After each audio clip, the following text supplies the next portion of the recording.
Our red Terran player is going to be Oliveira. He takes on the blue Zerg in the top left-hand corner of the map. This is going to be Silky. How dangerous can he be? I think it was actually Silky. You know what? It just came back to me. Silky was the player that did not make it last season, but has made it this season. Herder. He was in a qualifying match last season. You know what? I don't know. Apparently, yeah, just to kind of rehash what I was talking earlier. So, yes, Silky was the player that I did not remember earlier on. So, he's the player that comes in, replaces Rex, takes his space. And again, he was on the qualifying round last season, didn't make it in. This time he does get here. Like I say, we'll see how dangerous he can be. He's definitely the kind of player that can step up, deliver a couple punches where you don't expect him to come from, and that obviously can change a lot of things. So we'll see what happens in this Silky Oliveira match, especially our opening game, as currently we have Silky making his way with the Overlord down to the bottom right-hand corner of the map. A couple of barracks coming up, the refinery coming in, SCV coming through, and we are so far looking good to just open into that kind of multi-racks Reaper play. I am just going to, one moment guys, quickly shove my life bars onto damaged. And that means we can see the health of the units at all time if they have taken damage. Just makes it a bit easier to pick up on things. Sometimes I change that setting to do other things when we're not casting StarCraft. So just switch it back over, get that fixed up. And we will wait for these first Reapers to already come through. First Reapers coming up, the barracks number 2 about to finish. And this has become, obviously, the absolute norm. Ever since Oliveira won the World Championship, this build kind of became such a thing. You know, since that time, you know, this has been gaining popularity. In fact, it's probably peaked in popularity and even fallen off again, replaced. It's kind of back again now. People still really feel as though these Reapers are an extremely effective way of opening. And we've been seeing more so than the 3 Reapers, the 4 and the 5 Reapers off the 2 racks lately to really aim for a cancel on the 3rd hatchery of the Zerg. We do have ourselves the Reaper making its way across over to the upper left-hand side. So Reaper is going to go on a little bit of a journey, attempting to get up to the top here in the early stages and attempt to see just what is happening. As a few Zerglings are going to pop out and come down the ramp. The Reaper will go back and forth. Just have ourselves the barracks and the tech lab all coming through. Our command center coming in. Our Zergling speed is building up. A couple of queens on the way out as well, and the Lings will dive forward. The Reaper continues to get chased away. There is a 3rd Rax from Oliveira too, so his follow-up is not going to be super Reaper heavy. He's already adding the add-ons instead of going into more Reapers, but he is going to have himself 3 racks, and he is going to have himself a lot of potential damage from those 3 barracks in the future. The stim timing, for example, is going to really pack a punch. That's one way in which Oliveira can maybe hope to deal damage throughout the early stages of the game. There's a couple of Reapers continuing around, and just going to hop back down the low ground. Silky ends up a little supply block. Grenades going down. Queen's taking shots. Link speed's about to finish. The command center of Oliveira about to come up on the natural as well. Marine, Stim, all coming through as the Overlord of Silky makes its way across into the main base. Try to see what's going on. Look at this. You guys want to know what Silky's all about? Well, why not a 3rd hatchery completely in the wrong place? That obviously seems a little bit wild, but there you go. You know what? I don't even hate it too much. It's one of those things which, you know, obviously these Reapers are a little bit annoying, so he's going to put it out of place. And maybe now as Oliveira, you over-defend against what you think is a 2-base roach attack or so. But in reality, there is at least a 3rd coming up. Like, this is absolutely not the most normal way of playing things. This is absolutely not what we expect to have happen. But I don't hate it as a way to just maybe try. And again, you know, if you're Silky and you're not looking to play necessarily the most efficient or optimized styles, you're looking to play styles that maybe confuse your opponent and look to capitalize on that confusion, this is the sort of thing that can actually do pretty well. This is the kind of thing that can go very nicely for you as a few Zerglings begin to move down the ramp.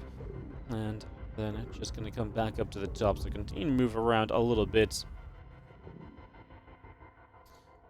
8 roaches are building. So it's funny because I don't really get this if this actually turns into aggression, because it's like, hey, you make it look like a lot of aggression, and then it actually is a lot of aggression. It's kind of like when we had the ZVZ yesterday.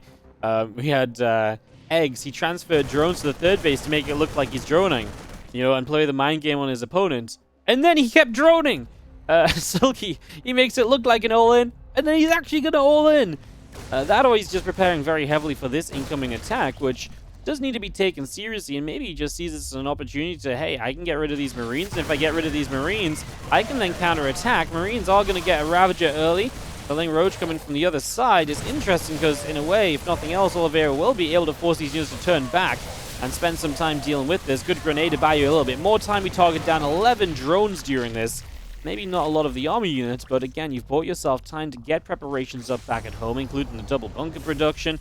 We even killed a Ravager as well, so there's not going to be that many corrosive biles. So busting down bunkers with one set of biles is not going to be, you know, the most immediate of things. I don't think there's necessarily something that will absolutely guaranteed happen there.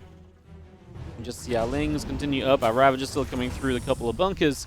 We'll continue to get established too. All of this coming in as we do have the army of Silky. Moving out down the bottom. Here come the additional Ravagers. Here come the additional Lings. Medivacs, tank, and Marines all coming through. Just going to start throwing some corrosive vials down onto the barracks here. So the first rack's taking shots. SCVs are going to turn. SCVs are going to try and repair.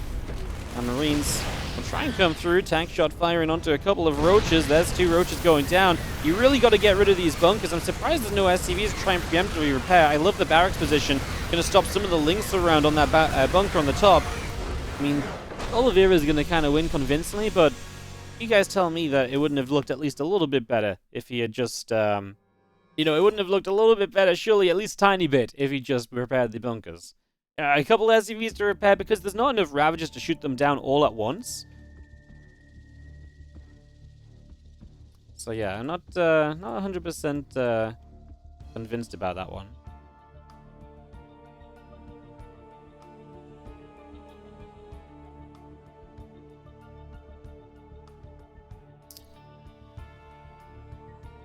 Alright, we're waiting for game number 2 to get hosted up, guys. Our admin will get this hosted. We'll get this underway, hopefully nice and quickly.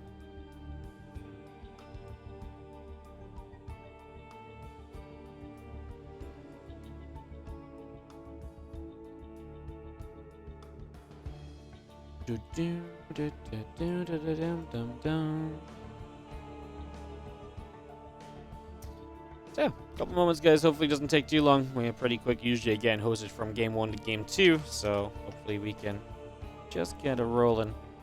Sometimes, actually, to be fair, sometimes the Asia admins are a little bit more chill about hosting, and that's not a criticism. That's actually just an observation I remember from last season, that sometimes a game 2 takes a little longer to come about in Asia, but that's okay. We're in no rush, especially not after a quick first game like that. We've got plenty of time to keep things going, and we will get ourselves into this second map in a couple of moments, just waiting for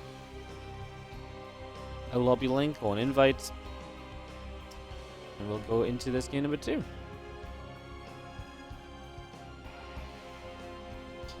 Perfect, guys. Perfecto. Hey, I wonder when the last time Silky actually took down Oliveira was. Obviously, Oliveira 10-3, but you imagine Oliveira is still at his absolute peak of StarCraft 2.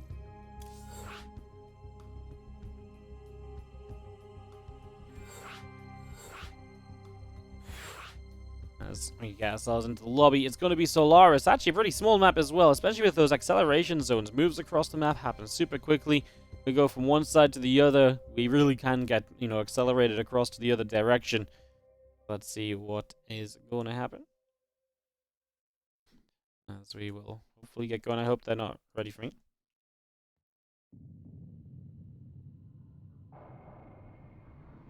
Cool. Alright, just waiting for Silky to say he is ready as well, and we'll kick ourselves off into game number 2 of this best of 3. That's,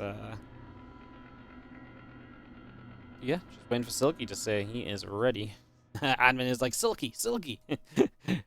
Silky's like, question mark. Okay, great communication going on in this lobby, guys. Go is called. Silky understands that we're waiting on him, and we are going to count down into game number 2 of this best of 3. Oliveira taking a quick lead. I mean, an aggressive opening that definitely bought some time. Definitely could be a scenario sometimes where if the Zerg is preparing a massive army and he gets a good trade against those Marines and doesn't slow down too much going across the map, then maybe Oliveira is in trouble, because Oliveira, that was his first scouting of the, you know, damage coming in. As in the top right, you have our red Terran player. Currently up 1-0. This is Oliveira, our world champion of StarCraft 2. In the bottom left, our blue Zerg player is Silky. As we get this underway.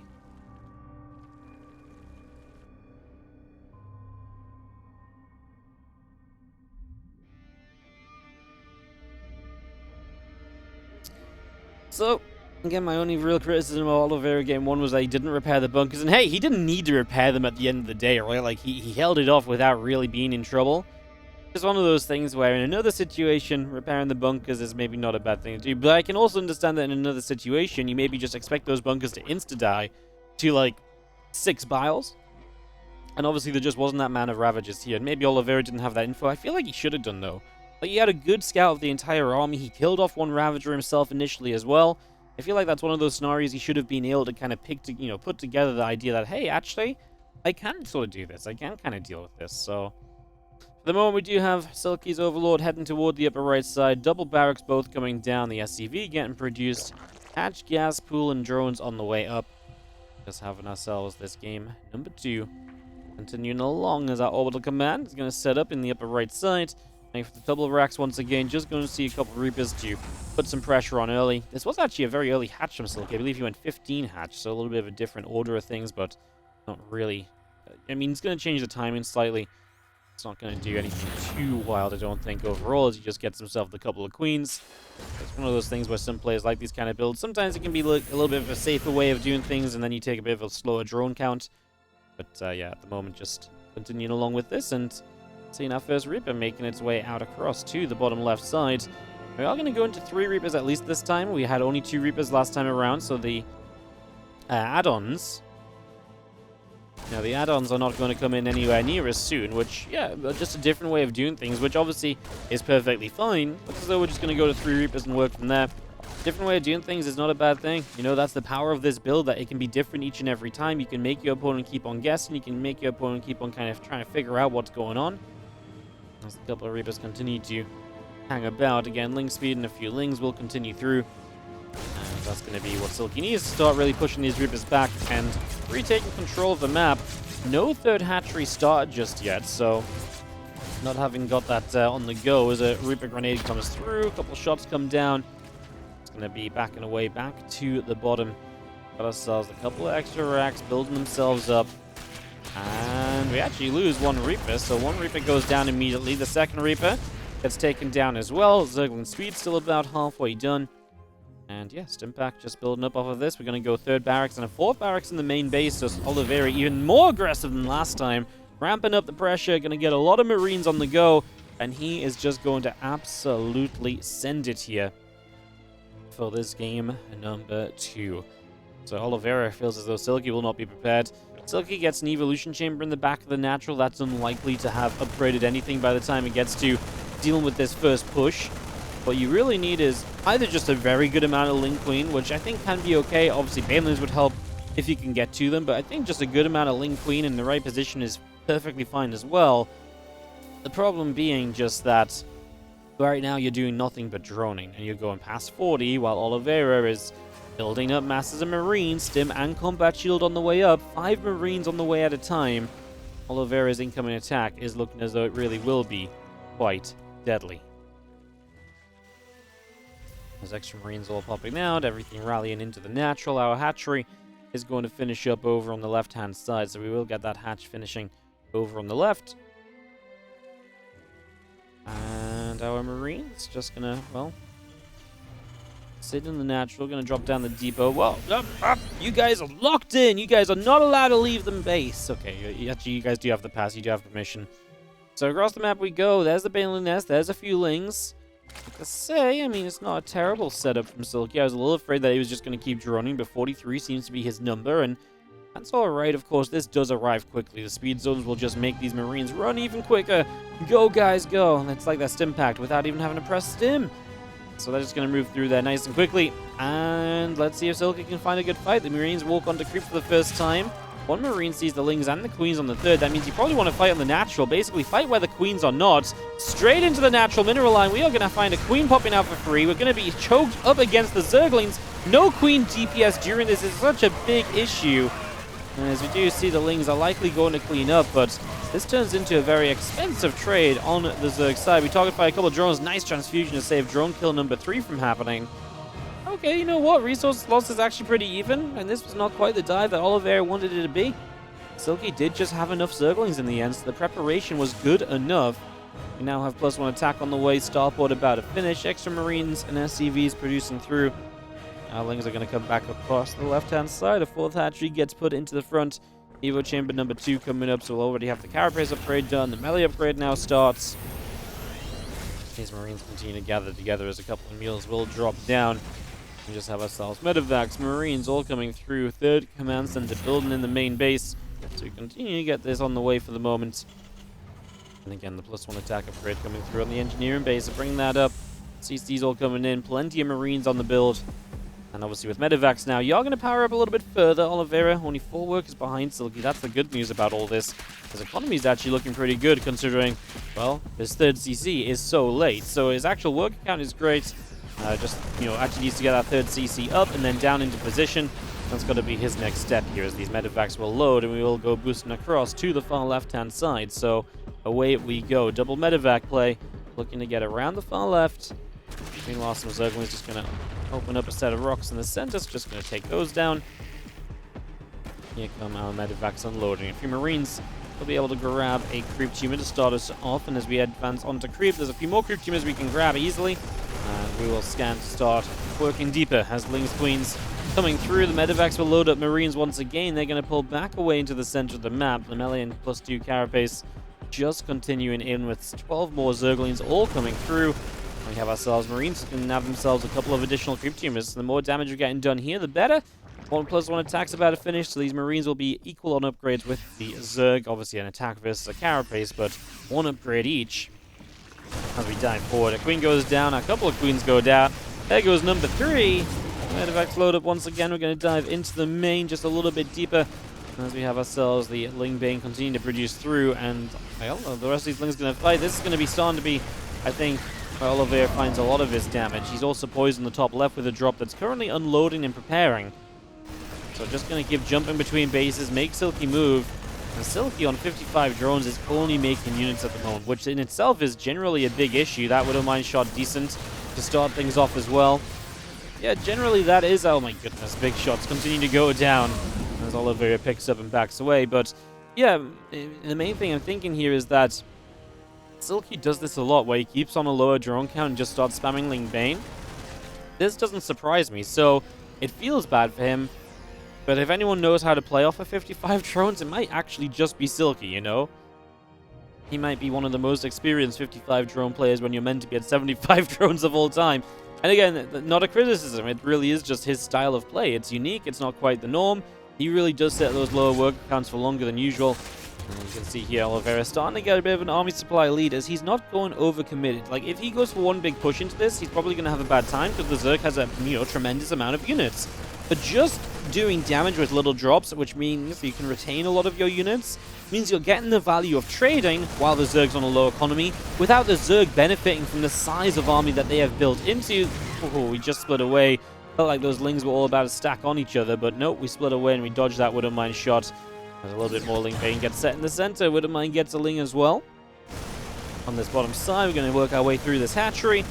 And, well, just going to lift up once again. 4 drones went down. We did see a round of drones added in from Silky. He was looking to try and reach another stage of economy here. Has not quite made it there yet. As now we have the stem forward. The Ling Bane will take a bit of damage. The Widowmine's burrowed up once again. All of these Lings just dropping down, and well, the Widowmines just continue forward. As now we have our Marines and Bio units just going to get onto this hatchery. This should be a kill. We are going to get it, and of course we can lift up. Honestly, felt like that was about to be a drop in the main. With 3 medevacs, it's a pretty scary drop if you turn it into the main base, but yeah, Oliveira clearly not quite feeling the complete need to do that just yet. Dive into the main. We are going to go after the Overlords, drones. I mean, there's just a lot of easy targets. There's still pressure out in the front. There's still an army up on the top. And these medevacs of Oliveira are just going to lift up. Widowmine kills off a Hydra. And it's all additive damage, right? Every single attack we have just leads into one next thing. As our Bio comes around the top side, Ling's going to get chased away. Bios continue to gather together, and as there's a couple of Widowmines burrow up, a Marauder and a couple of Marines will continue on the hatchery. Now Ling's taking a lot of damage. Banelin's taking a lot of shots. Hydras will be taking some damage too. Just going to see the rest of these Zerglings going down. GG says Silky. Oliveira does just overwhelm in the end. I think the most important part of this game was truly